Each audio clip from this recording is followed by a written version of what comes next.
Un paysage vallonné et multicolore où se reflètent 45 000 CD invendus. Pour arriver à ce résultat impressionnant, il a fallu les trier et les assembler à la main.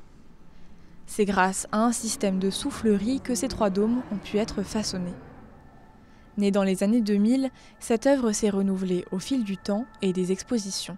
Il y a eu 11 éditions de l'installation.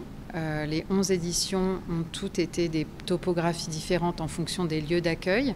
Chaque installation tisse des liens avec la nature même des CD, d'où ils proviennent. Évidemment, le lieu d'accueil, c'est de l'in situ, c'est-à-dire que chaque topographie est faite sur mesure. Et les équipes de tisserands ou de tisserandes qui permettent d'assembler les CD ensemble sont aussi des équipes souvent locales. Donc chaque installation et chaque édition a une histoire propre et singulière. Dans cet espace de 300 mètres carrés, la musique, comme la lumière, évolue continuellement grâce à des boucles de 45 minutes, offrant aux spectateurs une expérience nouvelle à chaque visite.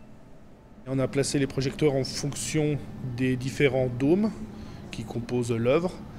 Et ensuite, on a travaillé avec Élise en programmation lumière pour avoir ce qu'on appelle des tableaux, différentes teintes, différentes positions avec les projecteurs pour rendre l'œuvre vivante. Waste Landscape est la seconde exposition qu'accueillent les Nouvelles Galeries depuis leur ouverture en juin 2022.